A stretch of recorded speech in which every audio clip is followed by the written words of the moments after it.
c'est quoi être un bon conducteur? C'est travailler à La Rochelle, par exemple. Voilà. Un bon conducteur, les gars sont tous des bons conducteurs, pour ainsi dire. Un bon conducteur, c'est un conducteur qui arrive à l'heure le matin à sa prise de service. Ça, c'est déjà très, très important parce que dites-vous que si vous arrivez en retard à la prise de service le matin, vous mettez le client voyageur en retard, hein, forcément. Ça a un impact sur tout le monde.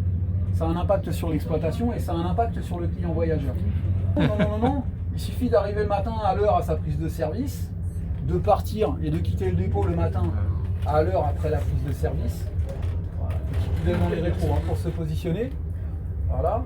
Et d'être à l'heure en ligne pour le départ. Entre les deux, sur la prise de service, un bon conducteur, c'est un conducteur qui a fait le tour. Ça va un peu vite, hein, on n'est pas dans GTA alors. Hein. Un conducteur sérieux, un bon conducteur, c'est un conducteur qui aura fait le tour de son véhicule, intérieur-extérieur, le matin à la prise de service. Important aussi hein, de relever les détails qu'il y a sur la carrosserie et à l'intérieur de son véhicule.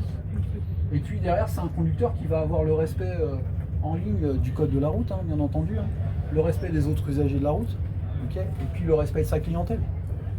D'accord.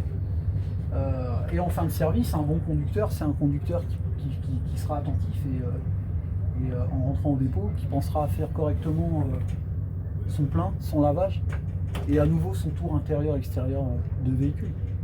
Voilà ce que c'est qu'un bon conducteur. Voilà. Et qui refait le plein.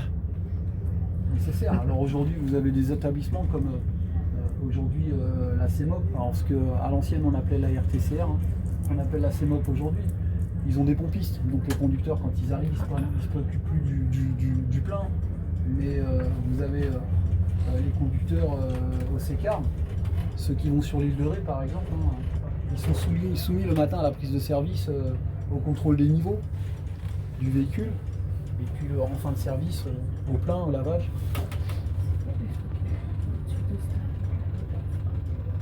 Par à gauche, c'est ça? Je pense que c'est la pression des pédales. Attention parce que ça arrive, hein. C'est un choix. On cherche à bien travailler avec son porte-à-faux avant. Voilà, et on se repositionne sur la chaussée. Mais on n'a que des bons conducteurs en soi. Hein. Vous qui êtes un ancien chauffeur, c'est un vrai simulateur, vous avez les mêmes sensations ou c'est forcément un jeu tronqué? Je vais être honnête avec vous, ça vous donne un aperçu.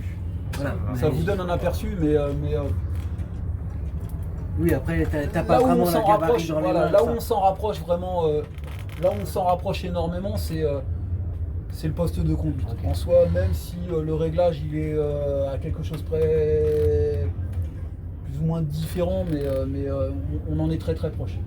En revanche, pour ce qui est de la simulation, parce que pour être honnête avec vous, même moi sur certains thèmes, je tape aussi les trottoirs, hein, parce que l'appréhension notamment du travail avec les porte-à-faux, elle est totalement différente. Vous êtes dans l'obligation de taper les trottoirs. Des fois, je vois des voitures qui sont à contresens, t'as pas le choix.